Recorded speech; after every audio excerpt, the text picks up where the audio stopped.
Anda masih menyaksikan Breaking News TV One Kasus Sambo pemirsa, dan kembali kami ajak Anda berbincang bersama dengan Pak Ito Sumardi. Pak Ito, dalam kasus obstruction of justice ini semua terdakwa merupakan anggota kepolisian, Pak. Ada juga yang statusnya sudah mantan anggota kepolisian.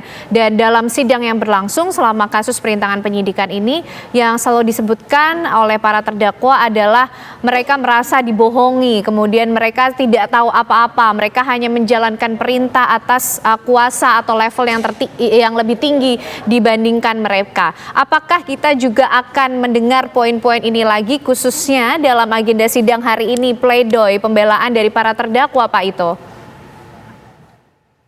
Kalau menurut saya, Mbak Ken, ya, ini tentunya menjadi hak dari setiap terdakwa untuk menyampaikan sesuatu yang tentunya diharapkan bisa meringankan tuntutannya. Dan itu adalah hak yang tentunya kita harus hargai, ya. Dan menurut saya memang kalau kita kembali kepada masalah organisasi kepolisian, tiap anggota kepolisian itu kan wajib mengucapkan sumpah, ya, pada saat dilantik, yaitu Tribrata dan Catur Prastya. Itu pedoman Tribrata itu adalah merupakan satu pedoman moral, ya, yang harus dipatuhi oleh setiap anggota, dan juga Catur Prastya. Dan ini semua diatur dalam kode etik. Kode etik itu kan keharusan yang harus dilakukan oleh setiap anggota dan yang tidak boleh, yang dilarang apa. Dan tentunya di sini kan kalau kita melihat kasus yang terkait dengan Duren 3, anggota ini merasakan dalam ikatan dinas.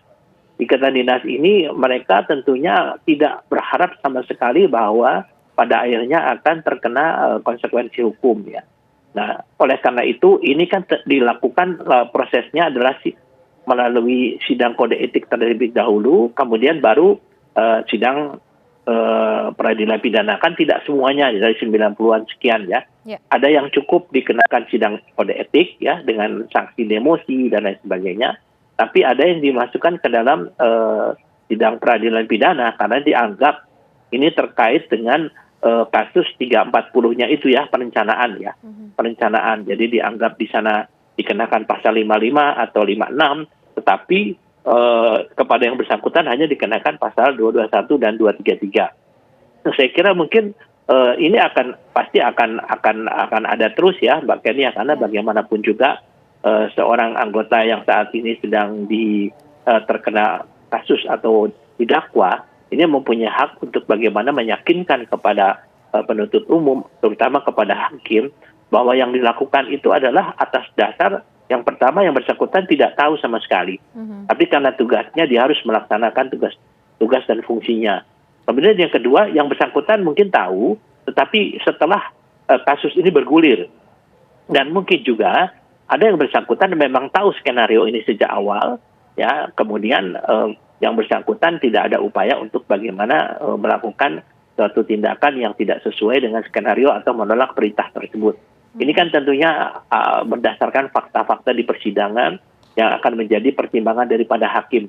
Saya yakin bahwa dalam pledoi ini, karena memang pledoi itu adalah keberatan daripada seorang terdakwa atas tuntutan daripada jaksa penuntut umum, akan disampaikan hal-hal tersebut dan dengan melihat repliknya daripada jaksa penuntut umum, apakah tetap pada tuntutannya, apakah jaksa penuntut umum menganggap bahwa apa yang disampaikan itu dapat merubah daripada tuntutan menjadi lebih ringan atau bahkan lebih berat. Saya kira ini proses pidana yang biasa, dan sekali lagi untuk kasus ini, anggota yang dikenakan sebagai dakwaan terdakwa, ya, dalam proses perintangan penyidikan, ini pasti akan menyampaikan hal-hal yang meringankan, terutama dengan apa yang dilakukan itu adalah atas dasar keinginan sendiri atau motivasi pribadi, atau memang terkait dengan masalah ikatan dinas, ya, ikatan kedinasan yang harus dilakukan oleh anggota tersebut. Demikian, Pak Ken. Pak Ito, menarik ketika tadi Pak Ito juga menyebutkan persidangan yang kemudian berlangsung di kepolisian sendiri, Pak, mengenai komisi kode etik, kemudian bagaimana para terdakwa ini juga disidang, begitu diadili atas kelalaian tugas, mungkin kita bisa katakan, yang mereka alami saat ini.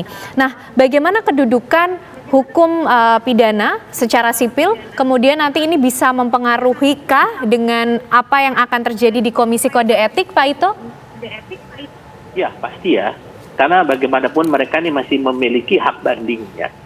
Jadi kalau daripada keputusan daripada pengadilan yang memiliki kekuatan hukum yang tetap atau inkrah itu di bawah daripada sanksi maksimum ya yang ada di dalam aturan kode etik, maka yang bersangkutan masih tetap bisa menjadi anggota Polri atau dipulihkan harkat dan martabatnya sebagai anggota Polri, namun akan dikenakan misalnya sanksinya adalah demosi ya. Demosi ini cukup berat ya Mbak ya, karena misalnya dikenakan demosi sekian tahun, maka yang bersangkutan selama sekian tahun itu tidak mendapatkan hak untuk promosi jabatan ataupun sekolah. Jadi mereka itu berada di satu tempat selama sekian lama ya, meskipun statusnya adalah sebagai anggota Polri. Tapi di sini kan kita melihat bahwa organisasi Polri pun tentunya akan tetap melindungi daripada semua personelnya dengan mempertimbangkan jasa-jasa yang bersangkutan selama mereka berdinas dan mengabdi kepada Polri dan masyarakat. Ya, saya kira mungkin nanti kita lihat dari hasil keputusan daripada pengadilan ini tentunya akan menjadi pedoman bagi Komisi Kode Etik untuk memutuskan apakah dalam sidang bandingnya itu menerima yang bersangkutan tetap menjadi anggota Polri ataukah memberikan PTDH atau pemberitaan dengan tidak hormat.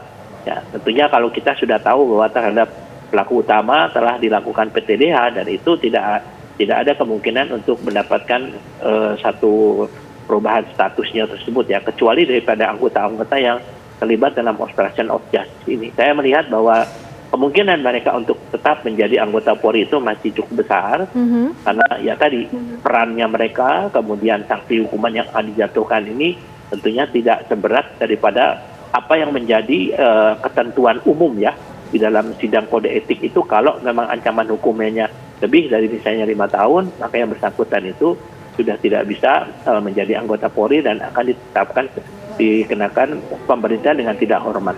Demikian Mbak. Oke, tapi begini Pak Ito, posisinya kita masih menunggu tentunya bagaimana nanti akhir dari perjalanan sidang yang berlangsung di Pengadilan Negeri Jakarta Selatan. Artinya para terdakwa ini sebagai sipil begitu ya Pak ya, nanti vonisnya akan tetap ada kemudian yang diberikan oleh hakim. Nah, bagaimana nanti kemudian para terdakwa ini menjalani vonisnya, menjalani bentuk pertanggungjawabannya bersamaan ketika yang dijatuhkan di Pengadilan Negeri Jakarta Selatan dengan yang berlangsung persidangan di institusi kepolisian Pak Ito? Nah, itu tentunya berbeda ya Mbak. Kayaknya kita harus menunggu dulu vonis daripada hakim ya. Nah, dari vonis daripada hakim itulah yang akan menjadi dasar bagi Komisi Kode Etik Polri untuk memberikan pertimbangan hukum yang disampaikan kepada Pak Kapolri, yaitu bahwa yang bersangkutan itu apakah masih layak menjadi anggota Polri ya, dengan tentunya dengan mendapatkan satu konsekuensi hukum tertentu, ataukah memang sudah tidak layak menjadi anggota Polri sehingga harus ditetapkan sebagai anggota yang di pemberhentian dengan tidak hormat. Jadi kita tetap harus menunggu. Jadi sidang kode etik ini menunggu tidak bersamaan atau simultan dengan pelaksanaan sidang pidana ini, Mbak. Oke, artinya agenda sidang di kasus perintangan penyidikan atau obstruction of justice ini setiap agendanya memiliki makna yang penting juga yang kemudian menjadi pertimbangan nanti bagaimana institusi kepolisian dalam menjalankan sidang kode etiknya, begitu ya Pak Ito? Karena ini akan saling mempengaruhi begitu. Ya, sangat betul, Mbak. Jadi di polisi kan ada fungsi Biskum ya, itu bidang hukum ya, kemudian juga ada pengawasan ya, yaitu Itwasum ya, termasuk Propam ya. Mereka akan tentunya mencermati perkembangan daripada persidangan yang saat ini sedang berlangsung, kemudian hasil akhirnya itu akan menjadi pertimbangan bagi Komisi Kode Etik Polri untuk bagaimana menentukan status yang bersangkutan terhadap pengajuan bandingnya. Kan mereka sudah mengajukan banding kan. Jadi dengan adanya keputusan tersebut, nah nanti di dalam banding akan ada sama seperti proses peradilan biasa. Kalau bandingnya itu diterima atau sebagian diterima atau diterima sepenuhnya atau tidak diterima, nah itu ada sanksi-sanksi.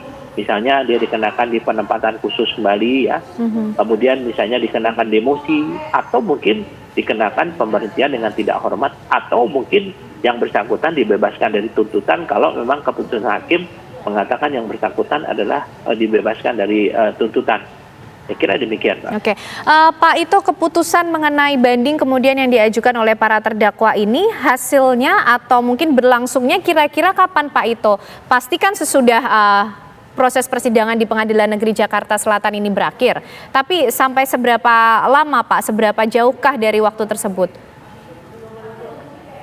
Menurut pengetahuan saya, nanti sidang kode etik terhadap terdakwa yang masuk dalam proses persidangan kasus perintangan penyidikan ini menunggu daripada hukuman itu selesai dulu, Pak. Jadi setelah hukuman itu selesai, baru mereka mengajukan kepada Polri untuk pemulihan atau pertimbangan bagaimana sanksi dalam kode etiknya. Apakah masih tetap menjadi anggota Polri ataukah mungkin ada sanksi-sanksi lain yang akan dijatuhkan sesuai dengan berat ringannya vonis dan selesainya masa mereka menjalani proses hukum yang diputuskan oleh pengadilan, Pak. Oke, baik Pak Ito, kita masih akan membahas nanti kira-kira Pak bagaimana jalannya sidang hari ini dari kasus perintangan penyidikan atau obstruction of justice di Pengadilan Negeri Jakarta Selatan. Usai jeda pemirsa, Breaking News TV One masih akan kembali hadir untuk Anda.